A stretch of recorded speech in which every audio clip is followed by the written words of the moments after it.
माता पार्वती शिव के भक्तजनों, आइए श्रावण मास के 11वें अध्याय की कथा का पाठ करती हूँ।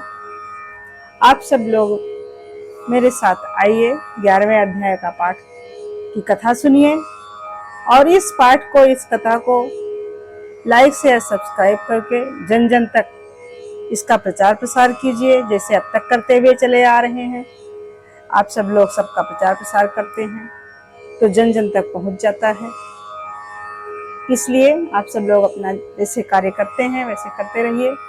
और मैं भी अपना पाठ कर रही हूँ, आपको कथा सुना रही हूँ। आप सब लोग कथा सुनिए। तो आइए।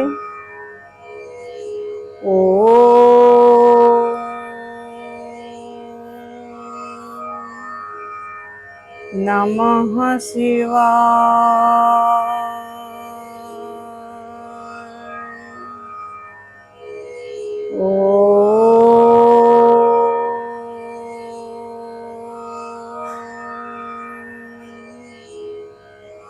नमः शिवाय।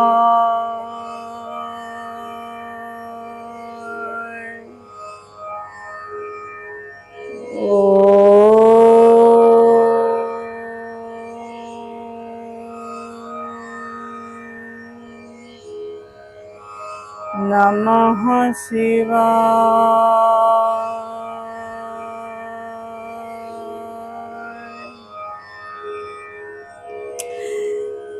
श्रावण मास के 11वें अध्याय का कथा का प्रारंभ करती हूँ। तिथि और महात्म्य का वर्णन करती हूँ। प्रतिपदा एवं द्वितीय तिथि का व्रत किस प्रकार से किया जाता है, इस कथा को श्री सनत कुमार जी ने भगवान शंकर जी से सुनने की इच्छा प्रकट की। तो भगवान शंकर ने सनत कुमार को इस कथा को सुनाया और सनत कुमार ने श्रद्धा पूर्वक इस कथा का श्रवण किया। तो आइए हम सब लोग भी इस कथा को कहते और सुनते हैं। सनत कुमार ने कहा, हे प्रभु, आपने मुझे सब वारों का महात्म्य बताया है। अब मुझे तिथि महात्म्य के विषय में जानने की बहुत इच्छा प्रबल हो रही है। श्री उमापति बोले, हे सनत कुमार, श्रावण का महीना मुझे सब महीनों में सबसे अधिक प्रिय है। श्रावण मास की प्रतिपदा यदि सोमवार को पड़ती है तो श्रावण मास में 5 सोमवार होंगे। ऐसा होने पर यह रोटक व्रत कहा जाता है। उस दिन मनुष्य को व्रत रखना चाहिए। यह 3.5 मास का भी होता है। रोटक व्रत लक्ष्मी की वृद्धि करने वाला, सब कामनाओं को पूर्ण करने वाला और समस्त सिद्धियों को देने वाला होता है। अब मैं तुमको रोटक व्रत को करने का विधान बताता हूँ।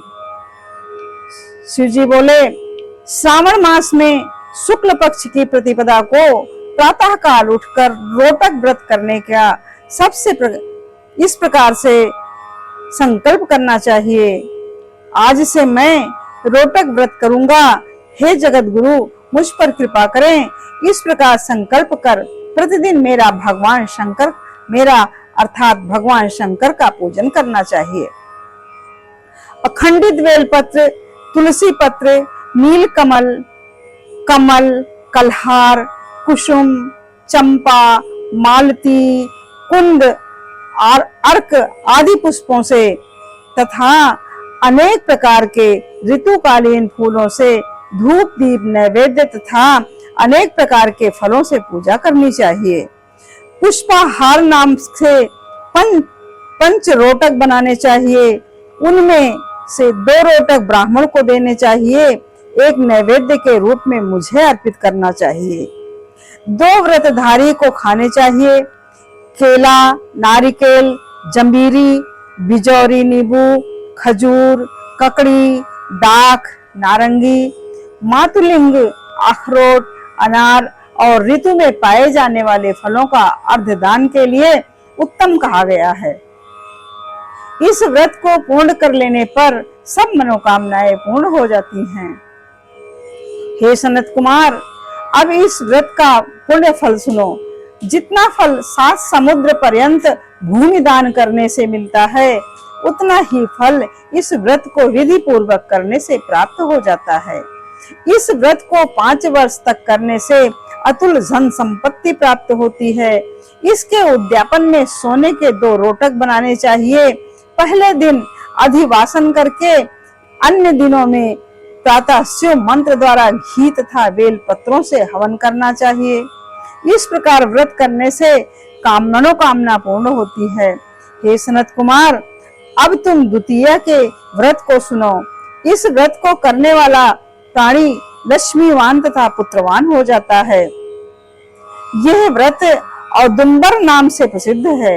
यह सब पापों का नाश करने वाला तथा मनुष्यों को श्रावण मास की द्वितीय तिथि को प्रातः संकल्प करके विधिवत इस व्रत को करना चाहिए। इस व्रत में गूलर अर्थात उदुम्बर के वृक्ष की पूजा की जाती है। गूलर का पेड़ ना मिल सके तो दीवार पर गूलर के पेड़ का चित्र बना लेना चाहिए। अर्चन विधि है। हे उदुम्बर, आपको नमस्कार है। हे हेम पुष्पक, आपको नमस्कार है। जंतु फल युक्त लाल अंड तुल्य सली युक्त आपको नमस्कार है। इसके बाद शिव तथा शुक्र की पूजा करनी चाहिए। गूलर के 33 फलों में से 11 फल ब्राह्मण को, 11 फल देवता को और शेष 11 फल स्वयं ग्रहण कर खाने चाहिए। इस दिन अन्न नहीं खाना चाहिए। रात्रि में शुक्र तथा मेरा अर्थात भगवान शंकर का अर्चन करते हुए जागरण करना चाहिए। इस प्रकार ये व्रत 11 वर्ष तक करें, फिर इसका उद्यापन करें। उद्यापन में सोने का फल, पुष्प, पत्ते आदि के साथ गूलर का पेड़ बनवाकर उसमें स्वर्ण की बनी हुई शुक्र तथा मेरी मूर्तियां रखकर पूजा करना चाहिए। दूसरे दिन प्रातः काल छोटे छोटे गूलर के फलों से 108 हवन करें। उदुम्बर की लकड़ी, घी तथा तिलों द्वारा हवन करना चाहिए। हवन की समाप्ति पर आचार्य का पूजन करना चाहिए। अपनी सामर्थ्य के अनुसार ब्राह्मणों को भोजन कराना चाहिए। फल इसका मिलता है। जिस प्रकार से गूलर का पेड़ फलों से लदा हुआ रहता है, उसी प्रकार व्रती के यहाँ भी बहुत से पुत्र होते हैं तथा वंश वृद्धि होती है। उसे कभी धन धान्य की कमी नहीं होती है। इस प्रकार से यह कथा पूर्ण होती है।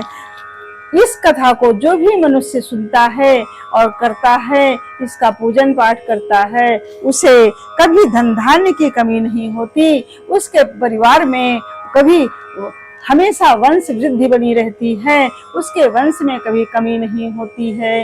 इस प्रकार से श्रावण के मास में इस कथा को शिव जी के कहने के अनुसार प्रत्येक व्यक्ति को अवश्य सुनना चाहिए। ओम नमः शिवाय, ओम नमः शिवाय, ओम नमः शिवाय, ओम नमः शिवाय, ओम नमः शिवाय, ओम नमः शिवाय। हर हर महादेव, शिव शंभो।